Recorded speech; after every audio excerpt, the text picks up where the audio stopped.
Hi అండి, నేను మీ ధన సుమేష్ వంటిల్లు ఫ్రెండ్స్. ఈరోజు మైసూర్ బోండా చేసుకోబోతున్నాం. దానికోసం ముందుగా నేనైతే కొద్దిగా మినపగుళ్ళు నానబెట్టుకున్నాను. వాటిని మిక్సీ పట్టుకొని పక్కన పెట్టుకున్నాను అనమాట. ఇప్పుడు ఇందులోకి కొద్దిగా నేనైతే మైదాని యాడ్ చేసుకుంటున్నానండి. అంటే ఇష్టం లేని వాళ్ళు స్కిప్ చేసుకోవచ్చు. ఏ బౌల్తో అయితే మైదాని తీసుకుంటున్నానో అదే బౌల్ ఫుల్గా నేనైతే పులిసిన పెరుగుని తీసుకుంటున్నానండి. బాగా పులవాలన్నమాట. ఇందులోకి కొద్దిగా వాము, కొద్దిగా జీలకర్ర, కొద్దిగా అల్లం, కొద్దిగా ఒక 3-4 పచ్చిమిర్చి, కొద్దిగా రుచికి సరిపడే సాల్ట్ అయితే వేసుకొని కొద్దిగా వంట సోడా అయితే యాడ్ చేసుకోండి. వంట సోడా వేయడం వల్ల మైసూర్ బోండా అనేది బాగా పొంగుతుందనమాట.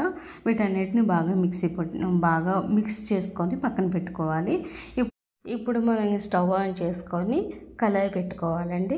కళాయి కొద్దిగా వేడెక్కాక ఆయిల్ అనేది డీప్ ఫ్రైకి సరిపడా ఆయిల్ని అయితే మనం వేసుకోవాలి.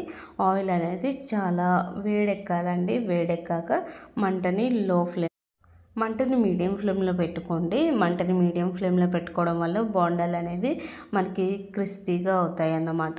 బోండాలు అనేవి బయటే కాకుండా లోపల కూడా మెత్తగా కుక్ అవుతాయి. అప్పుడే బోండాల టేస్ట్ అనేది మనకి తెలుస్తుంది అనమాట. సో చూస్తున్నారు కదా, నేను ఫస్ట్ కాబట్టి కొద్దిగా తక్కువగా వేసుకున్నాను. ఇలా కలుపుతూ అంటే బోండాలు వేసిన వెంటనే కలపకండి, ఎందుకంటే గరిటె కంటేస్తాయి. ఒక 2 నిమిషాలు అయ్యాక ఇలా కలుపుతూ ఉండండి. సో చూస్తున్నారు కదా, బోండాలు అయితే మనకి బాగా పొంగుతున్నాయి. ఇలా కలుపుకుంటూ మనం ఇలా కలుపుకోవాలన్నమాట. ఇలా కలుపుకున్న దాన్ని బోండాలు అనేవి కలర్ షేడ్ అవ్వాలి పూర్తిగా. ఆ నొరుగు ఉంది కదా, ఆ నొరుగు కూడా పూర్తిగా పోవాలన్నమాట. అప్పుడే మనకి బోండాలు అనేవి కుక్ అయినట్టు అనమాట.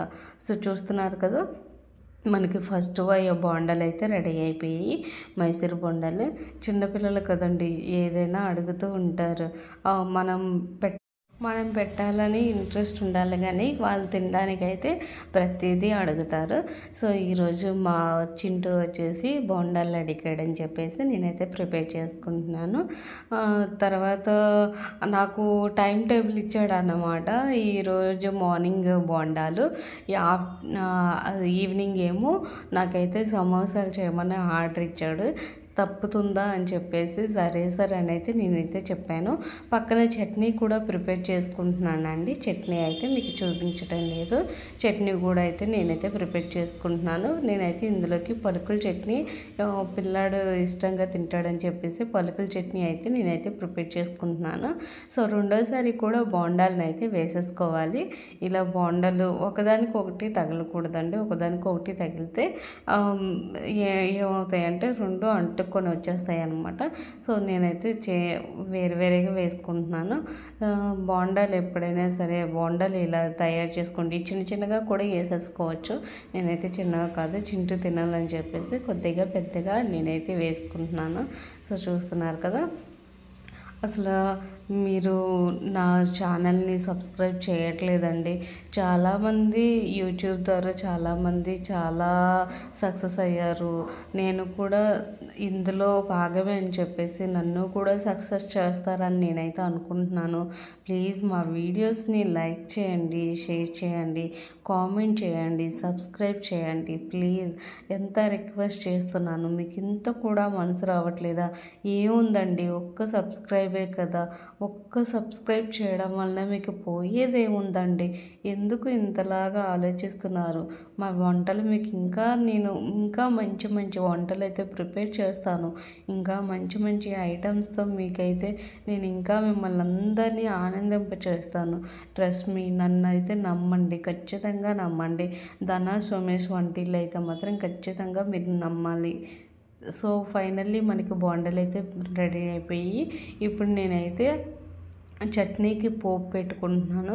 కొద్దిగా ఆయిల్ని అయితే వేసుకున్నాను. కొద్దిగా ఆయిల్ వేడెక్కిన తర్వాత ఒక 2 టేబుల్ స్పూన్ నేనైతే పోపులు అనేవి యాడ్ చేసుకున్నాను. కొద్దిగా జీలకర్ర కూడా యాడ్ చేసుకున్నానండి. కొద్దిగా వాము కూడా యాడ్ చేసుకున్నాను. చిన్నపిల్లలు కదా, అరుగుదల రావాలి కదా వాళ్ళకి కూడా. జీలకర్ర వాము యాడ్ చేయడం వల్ల అరుగుదల అనేది వస్తుందండి. ఒక 2 ఎండుమిర్చి కూడా యాడ్ చేసుకున్నాను. కొద్దిగా కరివేపాకు కూడా యాడ్ చేసుకోండి. పచ్చి కరివేపాకు మా చెట్టుదనమాట. చాలా స్మెల్ అనేది వస్తూ ఉంటుంది. ఇప్పుడు కొద్దిగా వెల్లుల్లి కూడా యాడ్ చేసుకున్నాను. వీటన్నిటిని కొద్దిసేపు బాగా కలుపుకోవాలన్నమాట. మంటని హై ఫ్లేమ్లో పెట్టకండి, మీడియం ఫ్లేమ్లోనే ఉంచండి. ఎందుకంటే పోపు అనేది మాడిపోకుండా ఉంటుంది. సో ప్లీజ్ అండి, మీ సబ్స్క్రైబ్ చేస్తారని చెప్పేసి నేనైతే ఆశపడుతున్నాను. ప్లీజ్ నాకు ఒక్క ఛాన్స్ ఇవ్వండి. యూట్యూబ్ ద్వారా ఎంతోమంది సక్సెస్ అయ్యారు. నన్ను కూడా మీరు సక్సెస్ చేస్తారని, నన్ను కూడా మీరు గెలిపిస్తారని నేనైతే మనస్ఫూర్తిగా మిమ్మల్ని కోరుకుంటున్నాను. ప్లీజ్ డూ సబ్స్క్రైబ్ అండి. సో ఫైనల్లీ మన చట్నీ అనేది రెడీ అయిపోయింది.